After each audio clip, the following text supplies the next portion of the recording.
I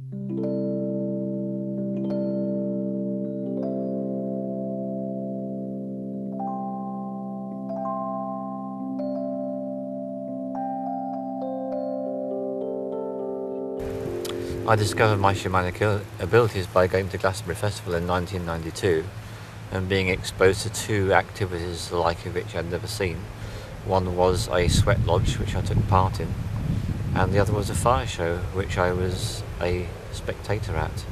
And those two events literally changed my life, and 6 weeks later I was running a camp at an event not so very far away in a different county, and I decided then and there I would create a sweat lodge and run that for the people in the camp, and create a fire show and run that for the people in the camp, and they thoroughly enjoyed them so much that was what set me on my track. So my track was very much celebrations, ceremonies, what I would call the outside aspects of shamanism.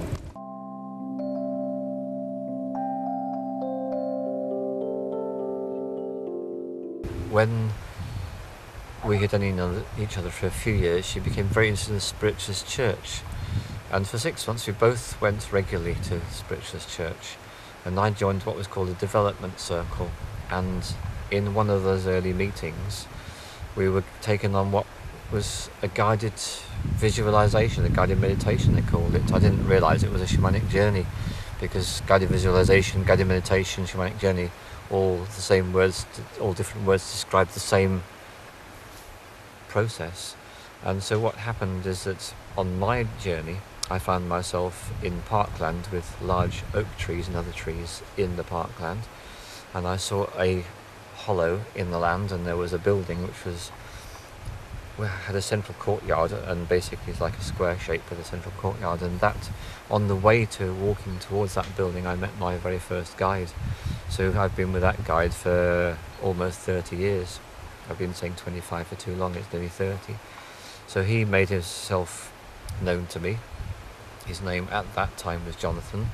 He was dressed in a monk's regalia, brown, very simple sackcloth material, and he had a nice full rounded beard. And for most of those first 25 years I paid virtually no attention to his presence in my life, and largely waited the opportunity I was given. There were a few extreme times in my life when I did connect with him, but largely ignored a very valuable opportunity and gift.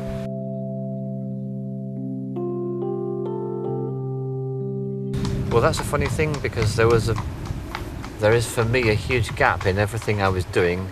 I performed marriage ceremonies, funerals, puberty ceremonies, birth ceremonies, fire shows, sweat lodges. That was great, loved it.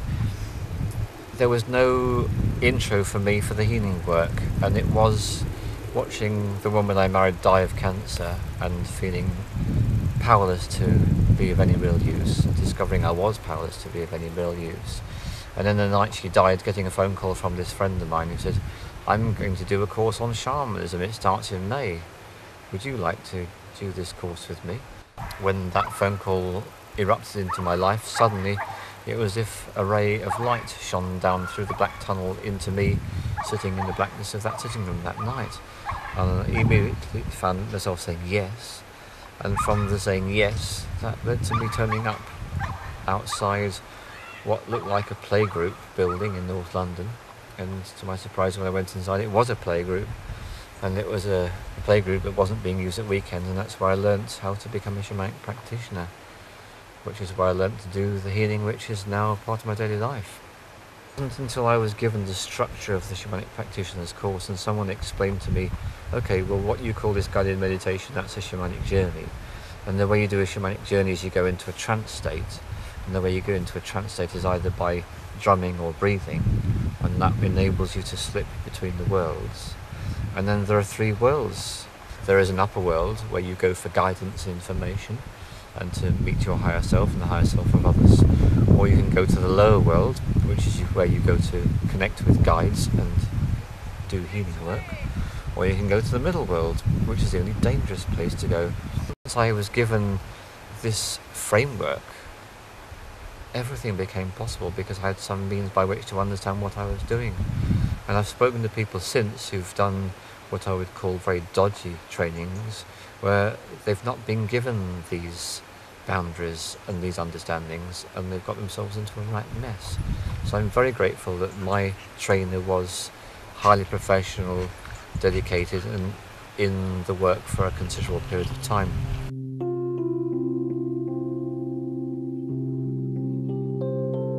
Yes, there have been times.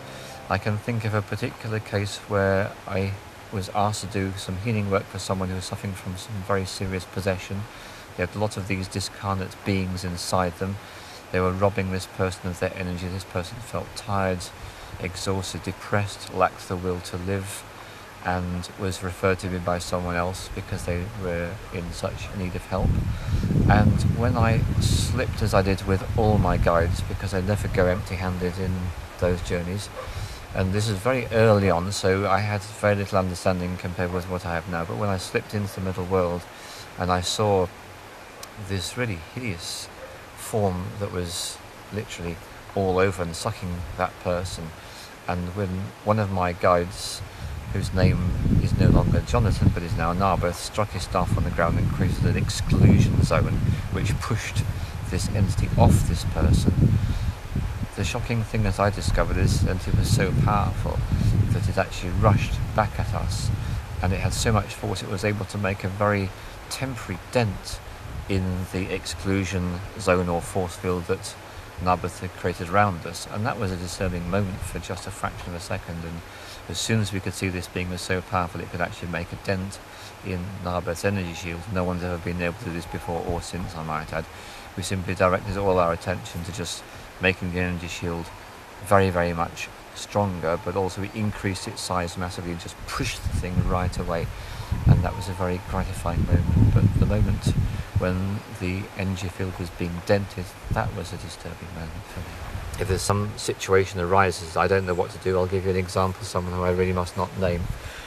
This particular person had an entity buried very, very deep in their body, and it was to do with sexual abuse in teenage years. It was a male.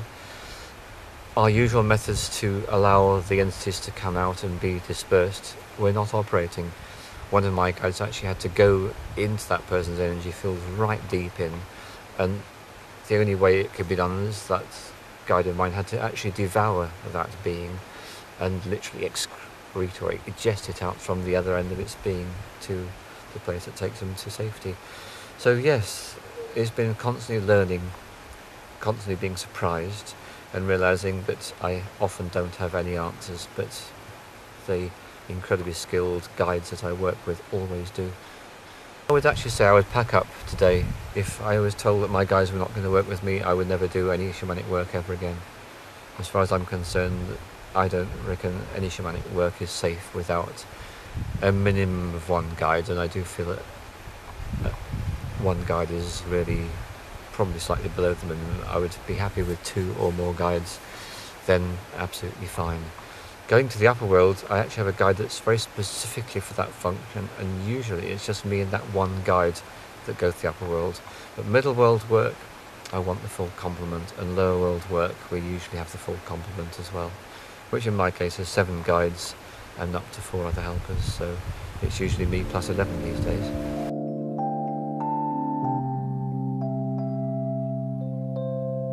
Fundamentally, the reason why people get into such problems that need soul retrieval is because they're living out of harmony with nature. They've actually lost the balance within themselves and within nature as a result of trauma. And trauma is anything shocking, upsetting or disturbing to the individual. There's often issues to do with love, to do with poor self-esteem, to do with having experienced violence, abuse and other difficulties, and particularly in early life. So long as the action is causing the person shock and distress, then we say there is trauma. The main thing about being a shaman is it's rather like being what people call a refuse collector. It's not a very glamorous job, and it means that you're handling other people's rubbish if you're a refuse collector. Well, when you're a shaman, you're handling other people's trauma, other people's shock, other people's abuse, other people's torture, other people's torment.